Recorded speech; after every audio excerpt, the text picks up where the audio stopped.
Where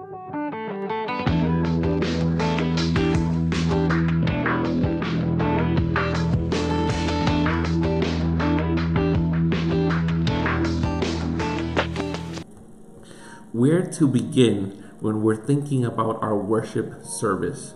Where should we begin? Hi, welcome back to Urban Church Planter. We are excited to have you back. Today we want to talk about church planting and worship, thinking through an inspiring worship experience. That's what we're going to be talking about. If you're preparing to plant, we're hoping that the things that we will share today will be super helpful for your plant as you think through an inspiring worship experience. I've had the chance to be a part of three amazing church plants. Remix Church in Portland, Oregon. Also, we had a group of guys that we shared with in Portland. It was a really amazing experience. After that, we grew from a group of around 20 young adults to around 140, and we planted Gather and Scatter Church also in the Portland area. Now they're located in the Milwaukee area, between Milwaukee and Portland. Amazing group of people. They did really well. I remember thinking through the different ideas for the worship service, and of all places, we launched our first worship gathering at an Italian restaurant, the Slide-In. It was a really good, interesting experience. We had a really good group of people show up, and it was a classroom for real. It was a classroom. It was a really neat experience. We also had the opportunity to be part of a church plant in Denver, Colorado, from New Day Church. Really neat group of people as we gathered, and we had a very different worship experiences, but some really rewarding, some really frustrating, but at the same time, we think that we learned a lot from all of these experiences. So when we're talking about worship, about the worship experience, where do we start?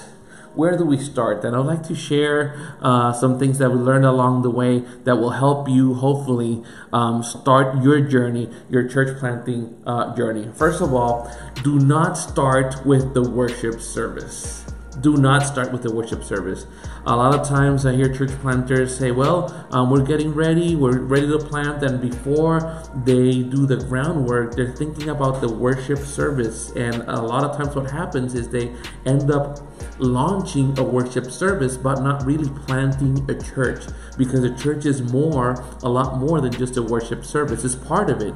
I love it. It's a great experience, but it's way, way more than just the worship service. So we want to make sure that when we launch the church, we launch knowing that we have all the parts of the church thought out, planned out. For example, discipleship. We need to think through the discipleship strategy. How are we going to help people become fully disciples of Jesus?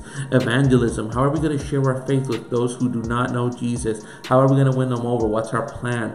Fellowship. How's the fellowship rhythm? How's the fellowship life of the church going to develop? We need to make sure that we have that in place before we launch the public worship gathering, so people can find a place where they can truly have friends. And also service. What is a cause that we will adopt? Maybe there's a cause out there that God is calling you to serve in a specific way, to a specific cause, and how are you going to be involved with that? So what we want to make sure that we have these purposes in line before we think about launching the public worship gathering. Discipleship, evangelism, fellowship, service, all of those strategies thought out with the entire team, that you are in the same page, you have the same vision along those 5 purposes of the church. And then you can think about the worship service experience. So one of the things that will help us out to really know what type of worship we're going to need and what's going to be an inspiring worship service is to really get to know our demographics. It's so important that we be able to know our demographics. We need to answer questions like, who are we reaching? we can't be all things to all people, but definitely we can reach a specific group of people that have some specific needs. What is their age group? You know, what's the age? Once we were planting in Portland, we realized that the denomination that we served, the Seventh-day Adventist Church there, the churches in the area the average age was around 66 years old. But then the average Portlander was around 34 years old. So there was a big age gap there. People really needed a church that would represent and would be able to reach a younger demographics. Super important. What is the social status? Are they married? Are they single? How are the families composed in that area? Their marital status. What is the average income in the area? Super important for us to really get to know these things. What are the ethnicities? What are the level of education? What is the church background, if any? We want to know what are all these things, because when we are thinking through an inspiring worship experience, we want to make sure that we have all these things thought out, that we tailor a worship experience specific for this group, that they will be able to understand, that they will be able to enjoy, identify, and find it very helpful. So that's one of the things that we want to really think out. Who are our demographics? Because our demographics in great part will determine what's the best time for your worship. Things like, what's the best time for your worship? So we were reaching in an area of Portland a people group that were in the younger side, that most of them maybe come Friday around. You find them in bars, or you found them socializing in restaurants. They would stay up late, and our worship service is usually on Saturdays. So Saturday morning would not be the best time of the day to have a worship service, because these people most likely would be hungover, or they would be tired, or they will be sleeping in. So instead of having the worship service at the time that maybe I am used to going, maybe we need to think about what's the best time for a worship service that the people that we're trying to reach can actually attend. And our demographics will tell us a lot of that. What style of music can people really relate to? What style of music are people willing to listen? What will be able to speak to them, to their hearts, especially when we're trying to convey the gospel in a way that's meaningful for them. Also, we want to make sure that the language that we're using in the worship service is a language that they understand, that's appealing, that's inclusive of the people group that we're trying to understand. And a lot of times we may assume because maybe we talk English, or the same, we speak the same language, that everybody understands each other just fine, and it's not that way. I remember I pastored Spanish church in Portland, and the first day that I was preaching, I felt really good about it. And afterwards, a lady was waiting for me at the door, and she said, "Hey, Pastor, we loved your preaching. Only one thing, we didn't understand a single thing." And she really didn't understand, because I came with my Puerto Rican accent, with my Puerto Rican words, some lingo, and most of my audience were from Mexico. So there were big gaps there, to the point that the lady told me, "Hey, Pastor, actually you were cursing through most of your sermon." There were some words, that in some places they mean something, and then in some places they mean another. So we want to watch our language, and the demographic will tell us what type of language we will use. What's the length of our worship service? How long are we going to be? It will determine the people that we're trying to serve. For example, if you're trying to reach immigrants, where they don't have a lot of social ties in the community because they don't have families. So when they come around church, they think about church as their point of gathering. It's not only their spiritual hub, but also their social hub. So they will spend a lot of time during the worship. If they could spend the entire day there, they will spend the entire day there, because they have that need. But if you have people from the city, they're busy and they only have a little time, if you go over 2 hours, it's already pushing it. So you just make sure you know the people and what time they're willing to give you, and you make sure that at that time you're able to capitalize with a worship that's inspiring, that's helpful, that's meaningful, and your demographic will definitely help you do this. So you want to also think about the type of media that you will use during the sermon, during the worship service. and the venue and equipment that you will need. Super important. I've heard oftentimes, and I'm currently in that time where you're looking for venues for church plant, and I've heard at times it's one of the most difficult things. So depending on the people group that you're trying to reach, that will also tell you what type of a venue will be best for them. So, after you determine what's your demographics, after you know the demographics well, you have already set the plan that you will not start leading with a worship service, but you'll have all discipleship, evangelism, fellowship service all ready before you launch.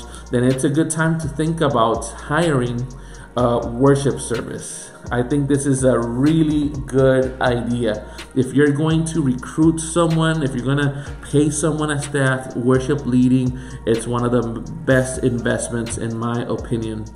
So what do we look for a worship leader? We're looking for 4 things. Number 1, we want people of character. You want people that are Christian, that they love the Lord, that they are trustworthy. It's so important. You want people that you have good chemistry with, that you get along really, really well, because you're going to spend time together. You're going to make tough decisions. You're going to have certainly hard conversations, and that's very important that you get along really well. Number 3, competence. You want people to do the very best for the Lord. You know, that they really know excellence and they strive for excellence. Not perfection, but excellence. And also people that have a sense of calling, that you don't have to push them in the direction of moving towards that meaningful, intentional worship experience, but people that have that drive for worship. So be diligent in finding those 4 things. Now, you can also delegate to different aspects of the worship life to the worship leader. Not only but the music, but also how are we going to be connected through worship during the week, through devotionals, through prayer calls. What is it that we're going to be? How are we going to be connected during the week? Also, I think it's super important as we learned to select people that reflect what you want people to see and believe. For example, if you want to reflect joy, you need to have people there that when they sing, they express joy. You can't be singing a joyful song and just your body language saying something completely different because you're mortified, you're terrified. You can't. You need someone that's able to express themselves. If they want to express joy, then they'll be able to do that. If you want to express diversity, you need to have people on the stage that look like the people that you're trying to reach. That's so important. You can't say, well, we're going to be a diverse church and have a homogeneous stage. You can't do that, because people come in and they look to the stage and they say, oh, this is an all Hispanic church, or this is an all black church, or this is an all white church. And if you want to have diversity, it's a must to be able to reflect that. It's super, super important. Passion, inclusivity, you want to show all those things, most definitely. Also, I wanna one of the things that I would like to share is that we start with the end in mind. That's some of the things that I wanted to share. Definitely, it's important that we start with the end in mind. And you want to envision through the worship service experience what will it look like. Think about the guests. What will the experience be? What will happen with the children? What will happen with the prayer time? What will happen with the offering? The environment. Is it inspiring? Is it helpful? You gotta think through all these things. Would you want to come back, to this worship service? It's important to know that if you have a large venue, you need to have a lot of people there, because there's something about large venues and energy, like energy dissipates if you have a small crowd. But if you have a building that fits the crowd, that's it seems more rather full than rather empty, usually you have a higher energy in that room, and you tend to come out thinking and feeling and experiencing like you had a better overall experience. It's super important you make a list of everything that you will need to provide that worship experience, whether it be sound, whether it be for the offering, for children, whatever it is that you need through the worship service. Be able to think that through with your team and write it down. And before you launch, do your best to have those things available before you launch. Something that was very helpful for us is having a pre-launch strategy where we create some momentum as we move towards that big launch date. Super important that we do that, and maybe having more than one dry run was very helpful as well as we move towards that public worship launch of our church. So we want to move in that direction. We also want to make the worship service interactive. We want to make the worship service as interactive as possible. That would be super important to do that. Today people want to be heard, and that's why we have Twitter, that's why we have Instagram. People want to be heard. So if you find a way that maybe make your announcements, maybe make the prayer request, whatever it would be, that would be more interactive, that people can participate, especially for the younger generation, it will be very significant that we do that. It's important to use that prime time to cast our vision constantly and convincingly. So look for inspiring ways that you'll be able to share naturally the vision that God has given your specific church. And I think it's beautiful when we use a worship service to inspire serving. It's a way that we could really win over people for Jesus. And during the worship service, if we have a way to inspire other people to serve, to join us in a cause that we're serving, that will be amazing. Also, eliminate the non-essentials. If you have announcements, if there's other ways like an email, like something that you could give a handout, or something you could have in the screens before the worship service starts, where you could have the people know the announcements instead of using the worship time for that would be fantastic. And maybe one of the most important things that you could have is ask yourself this question. When you have the worship service, everything dialed in, ask yourself this question: where is the cross in the worship service? Where did you see the cross in the worship experience? If you did not see the cross in the worship experience, then it's time to scratch whatever you had, throw it in the trash can, and start all over. Because we're here in the business of helping people come to the cross, understand what happened in the cross, how important what happened in the cross is, and how this hope changes and transforms our lives when we really get to understand what happens in the cross. Well, I hope this was helpful for you. Where I'm going to leave a link on this video to make sure that you're able to download the presentation if you want to take it home, if you want to review it with your team. Let me know what you think, and if you have any other tips that were helpful for you and your team to launch an aspiring worship service. Make sure to subscribe and like your video, and follow us also in Instagram and in Facebook. God bless you, and we hope that you have the best of launches. God bless you so much. Take care.